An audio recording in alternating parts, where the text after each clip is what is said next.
Hello, good morning mga kapwa ko OFW. Nandito tayo ngayon sa Bakuran. Samahan niyo ako, marami akong balita. Panoorin niyo hanggang matapos para makita niyo kung anong ginagawa ko. Baka magulat kayo kung kaya niyo ba ito. So, ganito ako katapang. Basta kapwa OFW, matapang. So, wag kayong aalis, makinig lang kayo. So, maglinis muna tayo bago ko ikwento sa inyo lahat. So dito tayo ngayon sa Bakuran. So hinugasan ko yung lemon ko kasi nagkasakit. Marami siyang puti-puti ang katawan niya. Yung ang puti sa katawan niya parang powder soup, napakaliit. Galing sa puno, umaakyat siya hanggang taas. Habang yung ibang dahon apektado na. Kaya nga nabasa ko, may nagsabi din sa akin na inisprehan ko ng sabon kahapon. Kinabukasan daw hugasan ko na siyang malakas na tubig, yung hose, para yung malakas ng tubig para matanggal yung mga, anong tawag ba dyan? Parang mga aphids yata, pero iwan ko anong tawag dyan, maliit, parang powder soup. So, ang dami niya, parang punong-puno yung katawan sa ano natin, kalamansi, hanggang itaas paakyat, hanggang doon na sa mga dahon sa itaas. Kaya nga, inaalagaan ko ito, ayokong mamatay, kasi pag time na magbunga ito, ang dami niyang bunga. So, kaya nga, baka makarecover pa, pwede pa.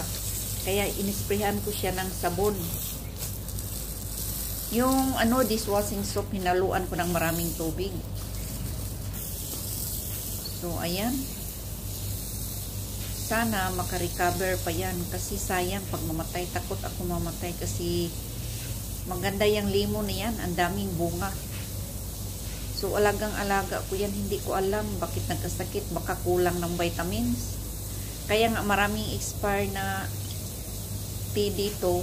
Yung sa loob, binubuksan ko. Kinukuha ko niya. Yung tea, kinukuha ko. Tapos, binuhos ko doon lahat. Sayang. So, sana makarecover pa yan. Kasi nasayangan talaga ako.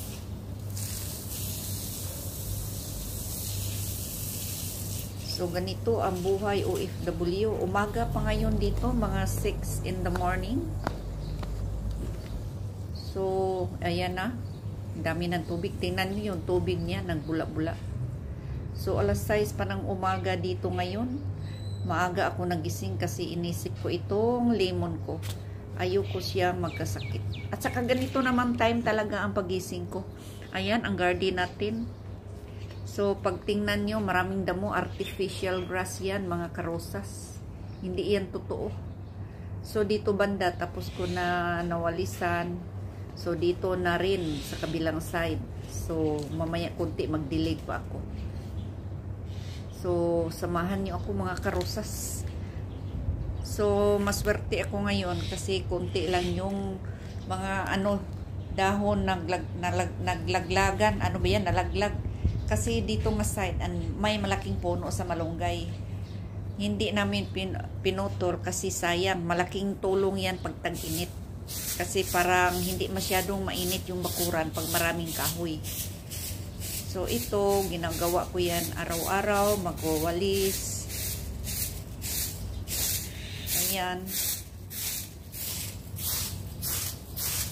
So, pasensya na kayo sa ingay kasi marami akong kasama. Ayan, yan ang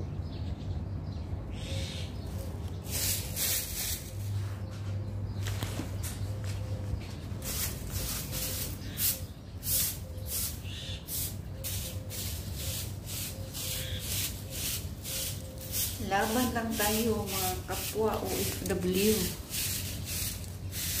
So, pabilisan ito mga karosas kasi malamig dito. Malamig pa ngayon. Ayan. So, yung walis ko matigas pa. So, mas maigi na yan kaysa wala. Maganda naman iwalis. Ayan, malapit na matapos. So, wala akong ginagawa pag umaga. maglinis. Pagkatapos maglinis, magkape. Maglinis sa loob. Pagkatapos maglinis sa loob, magkape. Pagkatapos magkape, maglinis sa labas. Pagkatapos dyan, pasok sa loob, pahinga konti. Tapos maligo na. Tapos maghintay kailan kakain yung mga amo.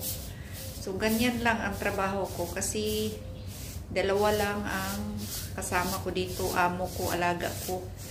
Yung pinakaamo ko, yung amo kong babae, at saka may isa siyang anak. So ayan, malinis na, no, maganda tingnan. Pero parang totoong grass, pero ano yan, artificial grass yan.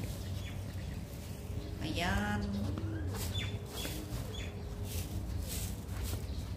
So, yan ang malaking puno ng malunggay ko. So, tuyong-tuyo. Pag isang araw, hindi mo madiligan ang tanim dito, sobrang ano na, sobrang dry na yung lupa. Pag 3 days, hindi mo na madiligan. Parang mag-yellow na yung mga dahon niya. Kailangan talaga ng dilig kasi dahilan sa klase ng lupa dito. Parang sandy, parang graba.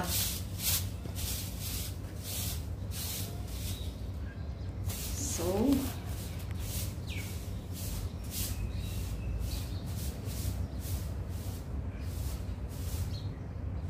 punta tayo sa labas. Maya kundi magtapon tayo ng basura. So, ayan.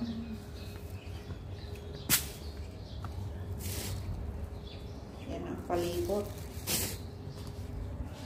Maganda tingnan, parang totoo. So, lalabas na tayo. Magtapon tayo ng basura. Buksan natin ang gate. So, yan. Malapit man lang. Kunting lakad lang. Kasi may malaking tambakan ng basura dyan. Ito ang view sa labas. Marami ding tanim na mga kahoy. Ayan. Kapitbahay namin dito sa harapan, mga putik, mga apam.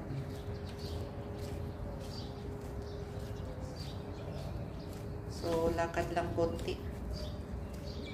Ayan, dyan tayo magtambak ng basura. Umagang umaga yan, may nagkukuha. So, yan ang view. Palibot. Yan, mga bahay sa mga apam.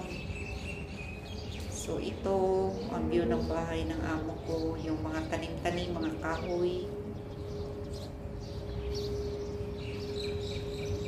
So, may yellow bulaklak tayo. Hindi ko alam anong tawag dito, pero malaking puno ito. Ay, hindi naman ganong malaki, pero maganda yung bulaklak niya, yellow. Parang malunggay. Pero matigas yung dahon niya. So, papasok na tayo sa loob.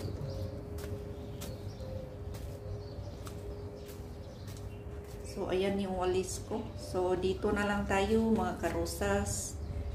Ito ang mga eksena at mga kaganapan natin. Pasensya na kayo sa ingay. Ang dami kong kasama, klase-klase.